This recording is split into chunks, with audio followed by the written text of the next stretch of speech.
తను మా మావయ్య గారు నన్ను కొంచెం అంటే ఒకలాగా చూడటం అనేది మిస్బిహేవ్ చేస్తున్నట్టుగా అనిపిస్తుంది నాకు.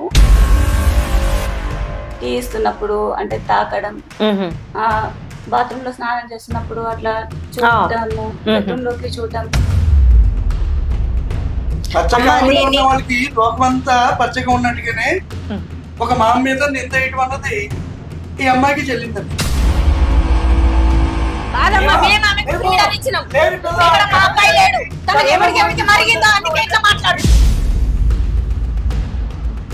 ఒక ఆడదాని వై ఉంటే నువ్వు ఏంటి అంత పెద్ద నిందేస్తావు?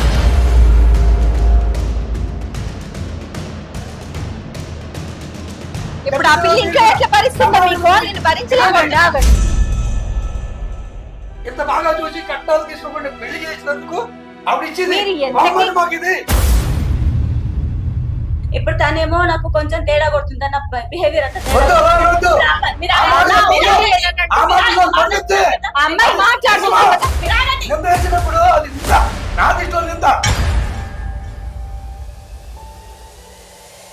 మీ అబ్బాయి తేడా అందుకే మీరు ఇంత కవర్ చేస్తున్నారు. మీ అబ్బాయి దుబాయ్ పంపించి ఆ అబ్బాయినేమో పంపించేసి సైలెంట్ గా ఇక్కడ ఈ పిల్లనేమో మీరు తాకడం చేయడం చేస్తే ఏమనుకోవాలి? ఏం మెసేజ్ ఇద్దాం అనుకుంటున్నారు మీరు అసలు?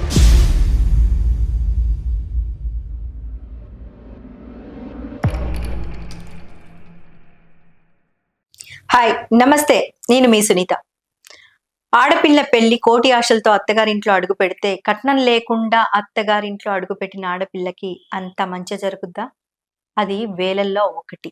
మరి అలాంటి సమస్యతోనే ఈరోజు మన ముందుకు వచ్చింది మరొక యువతి. మరి తన సమస్యకి మనం కూడా చక్కటి పరిష్కార మార్గాన్ని కలగజేస్తామేమో చూద్దాం. హాయ్ అమ్మా, ఎక్కడి నుంచి వచ్చావు? నా పేరు వసంత అండి, చోటుప్పల్ నుంచి వచ్చాను మేడం. చోటుప్పల్ నుంచి వచ్చాను. ఏం చేస్తూ ఉంటాను? హౌస్ వైఫ్ అండి. House wife. పెళ్ళి ఎన్ని సంవత్సరాలు అవుతుంది? 6 నెలలు అవుతుంది మేడం. ఏంటమ్మా నీ సమస్య? మేడం నాకు అమ్మ నాన్న ఎవరు లేరు మేడం. మా బాబాయ్ నన్ను పెంచి వీళ్ళంతా ఆస్తి పరంగా అంతా బాగుంది, ఫ్యామిలీ బాగుంది, అన్ని విధాలుగా చూసి నన్ను పెళ్లి చేశారు. వీళ్ళు కూడా 1 రూపాయి కట్నం తీసుకోకుండా నన్ను పెళ్లి చేసేసుకున్నాను. వీళ్ళు ఇద్దరు మేనత్తల మేనమామ? తెలీదండి. బయట అత్త మామయ్య అంతే, భర్త తాలూకా అత్త మామయ్య. అవునండి. మీ పేరేంటమ్మా? నా పేరు రాగిణి. మీ పేరండి? నమస్తే. ఏంటమ్మా సమస్య ఇప్పుడు చెప్పు. పెళ్ళి 6 నెలలు అయింది మేడం. మా భర్త ఇక్కడ 2 మంత్స్ ఉన్నాడు. 2 మంత్స్ ఉన్నాడు కానీ ఎప్పుడు కూడా మేము శారీరకంగా కలవలేదు. ఎన్నిసార్లు దగ్గరికి పోయినా చేసినా కూడా తనకి ఏదైనా కొంచెం భయమేమో, కొంచెం అలవాటు అవ్వాలి అనేసి నేను సర్లే మారుతాడు అనేసి నేను ఊరుకున్నాను. ఆ 2 మంత్స్ తర్వాత తను ఫారెన్ వెళ్ళిపోయారు. ఫారెన్ వెళ్ళిపోయి ఇప్పుడు ఇక్కడ లేరు మీ హస్బెండ్? ఇక్కడ లేరండి. నేను జాబ్ చూసుకొని ఫారెన్ వెళ్ళిపోయారు. బట్ నేను వస్తానంటే కూడా వద్దన్నారు. నువ్వు అక్కడికి వస్తా అంటే తను వద్దంటున్నారు. నేను ఇక్కడ అత్తమ్మ మామయ్య వాళ్ళతో ఇక్కడ ఉంటున్నాను. కానీ వీళ్ళు బాగా చూసుకుంటున్నారా మరి? అంటే మేడం ఇప్పుడు తను లేరు కదా మేడం, అంటే అమ్మ నాన్న వీళ్ళతో అనేసి నేను వీళ్ళతో ఉంటున్నా. నాకు కూడా ఎవరు లేరు. కాకపోతే నాకు కొంచెం అంత తేడా కొడుతుంది మేడం. ఎట్లా అంటే ఎలా అనిపిస్తుంది నీకు? అంటే ఇప్పుడు ఎలా అంటే మేడం, నేను ఇంట్లో ఉంటున్నాను, తను మా మావయ్య గారు నన్ను కొంచెం అంటే ఒకలాగా చూడటం అనేది మిస్బిహేవ్ చేస్తున్నట్టుగా అనిపిస్తుంది నాకు. అంటే ఒక ఆడపిల్లని కదా మేడం, అంటే ఒక అబ్బాయి ఎలా చూస్తున్నాడు, ఏ ఉద్దేశంతో చూస్తున్నారు అనేది అయితే మనకు క్లియర్ గా అర్థమవుతుంది కదా. సో నాకు అట్లా మా మావయ్య గారి మీద నాకు కొంచెం హరాస్మెంట్ అనేది అనిపిస్తుంది. అంటే ఇప్పుడు ఇంట్లో పని చేస్తుంటే బాగా డీప్ గా అబ్జర్వ్ చేయడం, టీ ఇస్తున్నప్పుడు అంటే తాకడం, బాత్రూమ్ లో స్నానం చేస్తున్నప్పుడు అట్లా చూడటము, బెడ్రూమ్ లోకి చూడటం, అదంతా కూడా నాకు ఒక మీరు గమనిస్తున్నారు ఇవన్నీ? గమనిస్తున్నాను. ఓకే. అండ్ మనము ఎప్పుడు కూడా తప్పుని ఒక వైపే చూడొద్దు, 2 కోణాల నుంచి చూడాలి. కాబట్టి నేను వాళ్ళని కూడా ప్రశ్నించిన తర్వాత ఏంటనేది నేను మాట్లాడతాను. మరి ఏంటమ్మా నమస్తే, మీ కోడలు మీ ఆవిడ ఎలా ఉంటుంది మీతో? ఆమె ప్రవర్తన ఏ విధంగా ఉంటుంది? అమ్మాయి చాలా మంచిదండి. చాలా మంచిది. చాలా మంచిది. మేము చేసుకోవడం కూడా తనని ఇష్టపడే చేసుకున్నాం. మా చుట్టాల వాళ్ళు సంబంధం చూసి అమ్మాయి మంచిది, తల్లిదండ్రులు లేరు అన్నారు. అలాంటి పిల్లే మనకు కావాలి, మంచిగా మన దగ్గర కట్నం తీసుకోకుండానే చేసుకున్నాం. కట్నం తీసుకోకుండానే చేసుకున్నాం. బానే ఉంది కానీ ఏంటో మమ్మల్ని ఇక్కడికి పిలిపించింది మాకు అర్థం కావట్లేదు మేడం గారు. నేను కనుక్కుంటానమ్మా. మీరేం చేస్తుంటారండి? నేను ఎంప్లాయీగా రిటైర్ అయ్యానండి. నేను అది ప్రస్తుతానికి ఇంట్లో ఉంటాను. ఇంట్లోనే ఉంటారు. మరి మీ కోడలండి వాళ్ళ మామ తనతో మిస్బిహేవ్ చేస్తున్నారు అంటే, తనతో ఒక మామ ఒక కోడలతో ఎలా అయితే ప్రవర్తించకూడదో ఆ విధంగా నడుచుకుంటున్నారని చెప్తున్నారు. దానికి మీరేం సమాధానం చెప్తారు? ఆవిడ ఊహించినంతా కూడా తప్పండి. ఇప్పుడు చూసిన దాంట్లో ఆవిడ మనసును బట్టి చూస్తుంది. ఆవిడ మా మనసుతో చూసింది వేరే. ఆవిడ అపోగా చూస్తుంది. పచ్చగా ఉన్న వాళ్ళకి లోకమంతా పచ్చగా ఉన్నట్టుగానే ఒక మామ మీద నింద వేయటం అన్నది ఈ అమ్మాయికి చెల్లిందండి. మేడం అట్లా ఎట్లా నిందేస్తామండి? ఒక తండ్రి స్థానంలో ఉన్న మనిషి, పెద్ద మనిషి మీద మనం ఎలా నిందేస్తాం చెప్పండి? మనం ఒక ఆడపిల్ల. మీకు మనసు నొచ్చుకున్న సందర్భాలు, నాకు ఈ విషయంలో మా మామ అసలు నచ్చట్లేదు, చిచ్చి ఈయన ఎందుకు ఇలా ప్రవర్తించారు అనే ఏమన్నా ఉన్నాయా? ఆయన ఏంటంటే, నేను నా కోడల్ని బాగా చూసుకుంటున్నాను, బాగుందమ్మా, ఆవిడేమో మా కోడలు మంచి ఆవిడని చెప్తుంది. నేను ఇప్పుడు మీ ఇద్దరి ఇట్లో ఎవరి మాట నమ్మాలి? బాగా చూసుకుంటున్నాను అంటే మేడం, కూతుర్లో చూసుకునే పద్ధతి వేరే ఉంటుంది. ఒక పద్ధతి అంటే ఏంటి? ఒక కోడల్ని కూతురు అనుకుంటారు ఎవరన్నా. ఏమండి కూడా అలా కాదండి. ఈవిడి ఒక మామ మీద నిందేస్తుంది. ఆవిడ తన్ని మాట్లాడలేదు. ఆవిడ కళ్ళకి ఉన్న చూపుకి ఆవిడది కరెక్ట్ అనుకుంటే ఎలాగా? ఒక్క నిమిషం అండి, మేము చూసిన చూపు వేరు ఉండొచ్చు. ఒక్క నిమిషం అండి, నింద ఆరోపణ అంటే ఒక్క నిమిషం ఉండండి. ఆ అమ్మాయి ఎంతో ఉంటే కానీ ఈ రోజు 10 మందిలో తన సమస్య చెప్పుకోవడానికి ఇట్లా కెమెరా ముందుకు రాదు కదా. దురాలోచన ఉంటే వేరే ఇంకేమైనా ఉన్నా కానీ అది మీకు డైరెక్ట్ గా చెప్తారు. లేదు ఒక్క నిమిషం, నేను తన పాయింట్ ఆఫ్ వ్యూ లో మాట్లాడిన వాడి మీద ఇలా నిందేయడం కరెక్టేనా? ఇంత చదువుకున్నావు, ఏం చదువుకున్నావు అమ్మ? ఆమె చదువుకుందా చదువుకోలేదో పక్కన పెట్టండి. నీకేమైనా తక్కువ చేసినామా? నీకేం తెచ్చి పెట్టలేమమ్మా? నువ్వేది కావాలంటే అది తీసుకొచ్చి పెట్టిండమ్మా. ఇబ్బంది పెట్టింది నీకు చీరలు కొనుకొచ్చిండు, స్వీట్లు కొనుకొచ్చిండు. ఒక్క నిమిషం ఆగండి. అసలు నీ తండ్రి మీద నువ్వు ఎట్లా నిందేస్తున్నావు? మీరు ఆగండి, ఒక్క నిమిషం ఆగమ్మా, ఒక్క నిమిషం.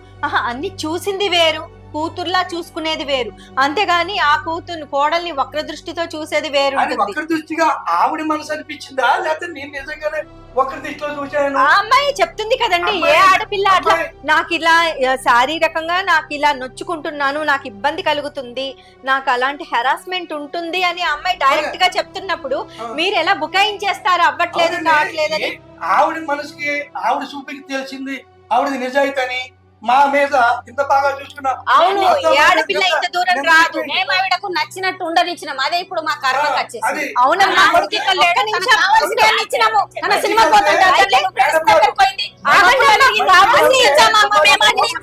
ఈ రోజు మాకు నిందలు వస్తున్నాయి. మీరు మాట్లాడతారా? మీరు మాట్లాడటం ఆపుతారా? కాదండి, బాత్రూమ్ లో చూసానంటారు. అవును, అమ్మాయి ఉన్నదే చెప్తుంది కదండి. సరిపోతా అంటానండి. సరిపోదు కాదు, అమ్మాయి ఒక ఆడపిల్ల ఇంత దూరం తన మీద నిందేసుకొని రాదు. మీరు మీ ఇష్టానికి మాట్లాడుతున్నారు.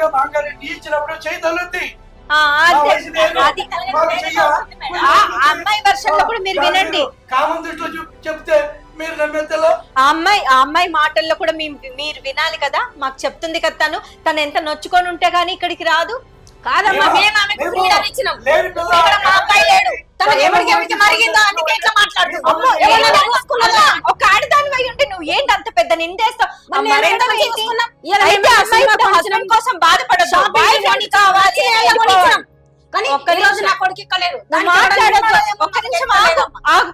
మరిగిందో అమ్మ, నువ్వు మాట్లాడుతూనే ఉంటావా? ఆపుతావా? ఆ అమ్మాయి ఎట్లా వేరే వాళ్ళని మరిగుండి నువ్వు పిచ్చి పిచ్చిగా ఒక ఆడదాని అయి ఉండి ఇంకో ఆడదాని మీద అంత నిందేస్తున్నావు కదా. నిజంగా ఆ అమ్మాయి వేరే వాళ్ళని మరిగుంటే ఈ రోజు స్టూడియోకి వచ్చి తన బాధ చెప్పుకోదు. డైరెక్ట్ గా అబ్బాయికి ఫోన్ చేసి ఎక్కడున్నావు, నేను మీరు మాట్లాడండి.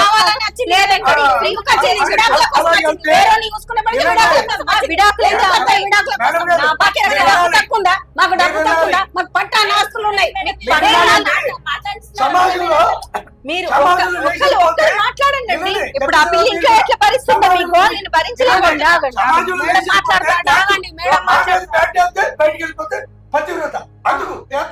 ఆ అమ్మాయి పతివ్రత కాబట్టి మరి వాళ్ళ హస్బెండ్ కావాలని కోరుకుంటుంది, ఇక్కడికి రావాలని కోరుకుంటుంది. బయట ఎవరిని మరిగిందో అవన్నీ చేశారు కాబట్టి చెప్తుందండి. చెయ్యకుండా ఏ ఆడపిల్ల చెప్పదు. ఆ అమ్మాయి ఎన్నో చెప్పి బాధలు పడుతుంది. అమ్మ ఏంటమ్మా నీ ప్లాన్? ఆడపిల్లని నిందేస్తలేము, ఆడపిల్లని నిందేస్తలేము. లోపల వేరుంది, బయట వేరు. ఒక్క నిమిషం మీరు ఆగుతారండి? ఒక్క నిమిషం నేను తన్ని కనుక్కుంటాను. ఏంటమ్మా మీరు మాట్లాడకుండా ఒక్క నిమిషం ఉండండి. మీరు చెప్పమ్మా, ఎందుకు నీకు ఆయన అసలు ఏమంటున్నారు? నేను కాఫీ కప్ ఇచ్చినప్పుడు తాకొద్దా లేదనంటే చూడొద్దా అని అంటే, ఆ చూడటం వేరా, మామూలుగా చూస్తున్నారా, మీరు కల్పించి చెప్తున్నారా? నాకు ఇప్పుడు వీళ్ళు ఇద్దరు అట్లా అరిచేసరికి నిజంగా వాళ్ళ మాటలే నిజం అన్నట్టుగా ఉంది. వినరు, వాళ్ళు చెప్పింది నిజమని మనం ఒక కంక్లూజన్ వచ్చేలా. ఇప్పుడు నీ అన్నం పెట్టలేదా? ఒక్క నిమిషం ఆగుతారా? అన్ని చూసుకుంది వేరు, హస్బెండ్ ని ఆమె దగ్గర ఉంచింది వేరు. హస్బెండ్ దగ్గర ఉంచేసి ఆ పిల్ల ఎన్ని రోజులు అట్లా ఉంటుంది? కుదుకుపోతుంది. ఇంత బాగా చూసి కట్టాలు తీసుకోకుండా పెళ్లి చేసినందుకు ఏంటంటే మీరు సానుభూతి అమ్మాయి మీద సింపతి చూపిస్తున్నారా? ఎంతకీ కట్నం లేకుండా వచ్చింది అంటే, కట్నం లేకుండా వస్తే మీ ఇష్టం వచ్చినట్టు చేసేస్తారా? కట్నం లేకుండా వచ్చామంటే మానవతా దృక్పథంతో పెళ్లి చేసుకున్నారు. మీరు అదే దృక్పథం అన్ని విషయాల్లో అమ్మాయి మీద చూపించట్లేదు. అన్ని విషయాల్లో ఏ రోజు ఇబ్బంది పెట్టలేదు.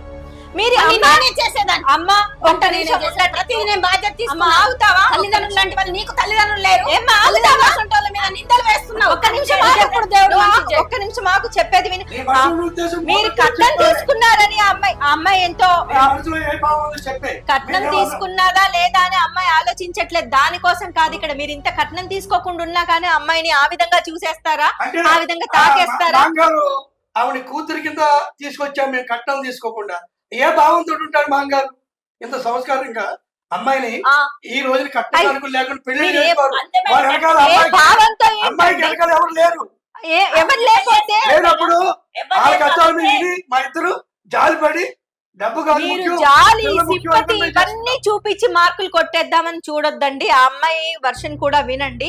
ఆ అమ్మాయి ఎంతో నొచ్చుకొని ఉంటే గాని ఈ మాట అనదు. ఇంత పెద్ద మాట ఇంకొక అంటే మామ వరుస అంటే తండ్రి వరుసలో ఉన్నతంతో ఈ ఏజ్ లో ఉన్న మీతో సంబంధం పెట్టుకోవాల్సిన అవసరం అమ్మాయికి ఏంటి? అమ్మాయి ఎందుకు క్వశ్చన్ చేస్తుంది అలా? ఇక్కడ కాదు, వేరే వాళ్ళతో సంబంధం పెట్టుకుంది, వేరే వాళ్ళతో పెట్టుకుంది.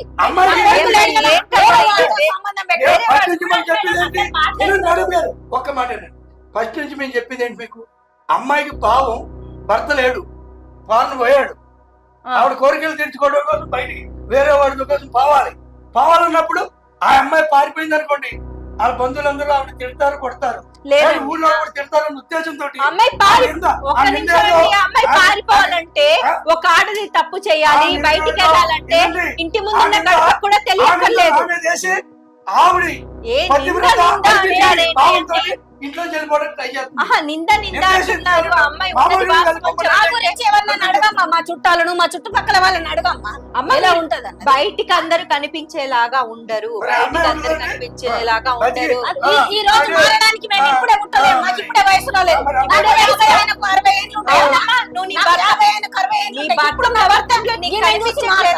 ఒక ఆడపిల్లకి అన్యాయం జరుగుతుంది, అట్లాగే ఉంటది.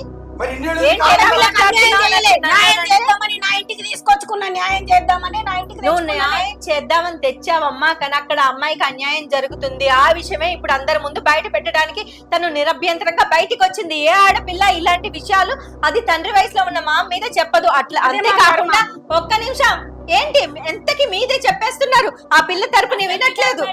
ఆ అమ్మాయి భర్త కావాలి మొర్రో అని ఏడుస్తుంది. అక్కడెక్కడో భర్త ఉన్నాడు, వాడేమో సరిగా కాపురం కూడా చేయకుండా వెళ్ళిపోయాడు. ఏమ్మా అసలు ఆయన అంటే నీతో బానే ఉండేవాడా? ఎందుకు వెళ్ళిపోయాడు అసలు? పెళ్ళైన తర్వాత 2 months ఇక్కడ ఉన్నాడు. నేను వెయిట్ చేశాను, మాట్లాడు. నేను వెళ్తా చెప్పాను, మీ అబ్బాయి నాతో సరిగ్గా మాట్లాడలేదు, అసలు దగ్గరికి రావట్లేదు, ఎంత మాట్లాడదామని చూస్తున్నా రావాలంటే కొడుకు సర్ది చెప్పుకోవాలి కదా. కనీసం ఏమి కూడా చెప్పా, సర్లేదు పర్లేదులేమ్మా వాడే మాట్లాడు అన్నారు. వెయిట్ చేశాను, తర్వాత పంపించేశారు. ఇప్పుడు వెళ్ళిపోయిన తర్వాత ఇప్పుడు నన్ను ఇక్కడ ఎవరు చూసుకోవాలి మేడం? ఇప్పుడు తనేమో నాకు కొంచెం తేడా కొడుతుంది, నా బిహేవియర్ అంతా తేడా. అమ్మాయి మాట్లాడుతున్నారు మొత్తం చెప్తున్నాను. అమ్మాయి తప్పు లేదు, అమ్మాయి మాట్లాడుతూ పొగరాదు. మీరు మాట్లాడద్దు. చాలా చెప్తుంది అమ్మాయి, చాలా చెప్తుంది. మొత్తం చెప్పిన తర్వాత అప్పుడు అమ్మాయి చెప్పేది వినండి.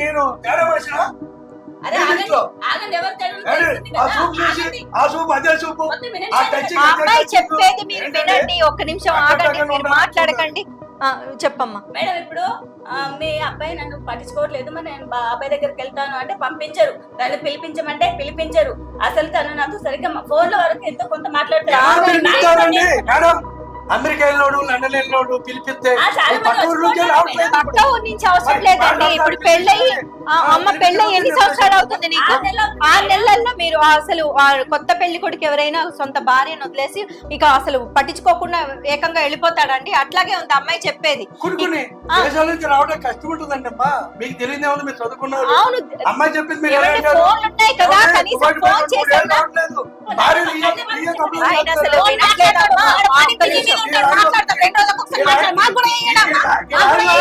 మాట్లాడితే అమ్మాయి చెప్తుంది.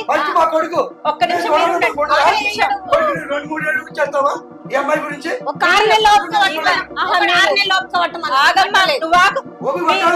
ఒక్క నిమిషం మీరు మిస్బిహేవ్ చేయకుండా మీ మాటల్లో అంత తడబాటు ఉండదు. మీరు మిస్బిహేవ్ చేస్తున్నారు కాబట్టే ఈ రోజు ఆ అమ్మాయి ఇక్కడికి వచ్చి ఇంత ధైర్యంగా చెప్పగలుగుతుంది.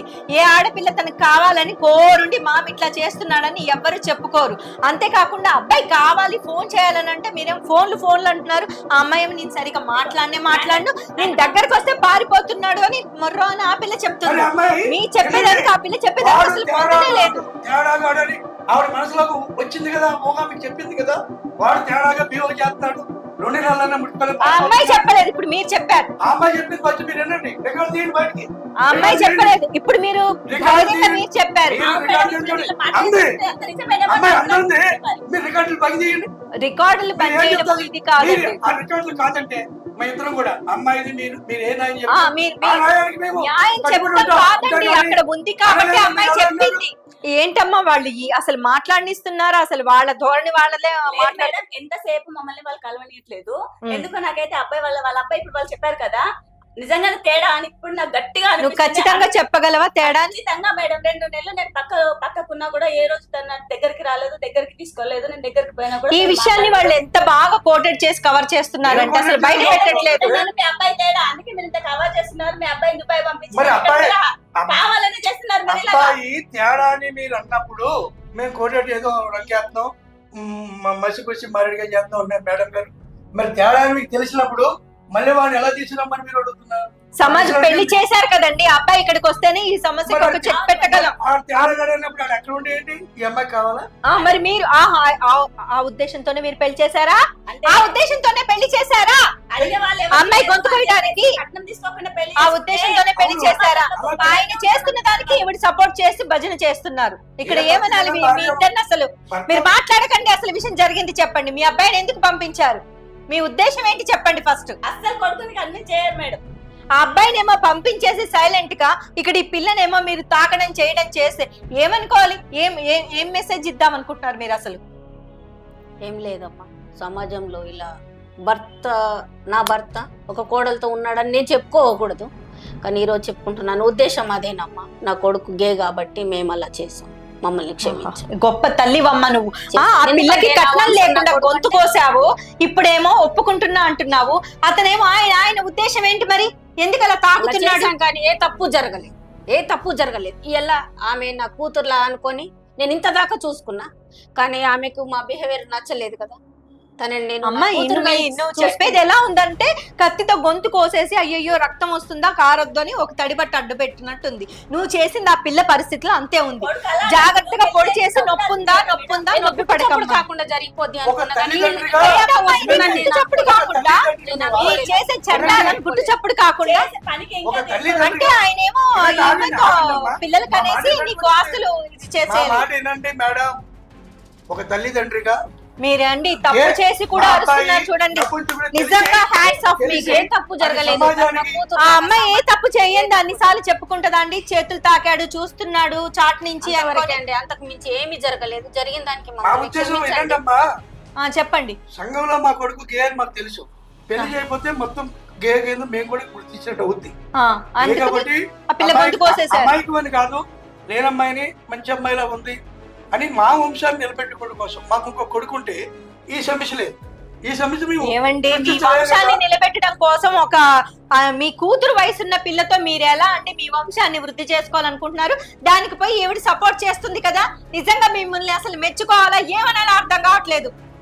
మీరు అసలు మనుషులేనా నిజంగా ఇద్దరు మీ కలిసి? దృష్టిలో మీకు అది తప్పు అనిపించిన మా దృష్టిలో కొంచెం ఏంటండి తప్పు? మీరు చేసే తప్పును కూడా ఇంత కవర్ చేసుకొని మాట్లాడుతున్నారు తప్పు కాదని. మేడం గారు అలాంటప్పుడు మీరే ఇంకో అన్ని పెళ్లి నిజాలు చేసుకోవచ్చు బయటకు కానీ వచ్చినాయి ఇప్పుడు. అన్ని నిజాలు బయటకు వచ్చాయి కాబట్టి నేను అమ్మాయిని చేసుకున్నా మీరు ఏ అంటారా నిర్ణయం ఏంటి? తీసుకుంటారో అమ్మాయి మీరు నిర్ణయం తీసుకుంటే దానికి మీకు కట్టుబడి ఉంటాం మరి. ఆ కట్టుబడి మేము మంచితనంలో కట్టుబడి ఉండడం కాదండి, అసలు మీరు చేసింది చాలా చండాలమైన పని. ఆ అబ్బాయి అసలు పనికిరాడు, దానికి పనికిరాడు, దేనికి పనికిరాడన్న అమ్మాయిని గొంతు కోసింది ఒక తప్పు అయితే, మీరు ఆ అమ్మాయితో పిల్లలు కని ఆస్తి నిలబెట్టుకోవడం అనేది ఇంకొక తప్పు చేస్తున్నారు. అంటే మీరు తప్పు మీదే తప్పు చేస్తున్నారు.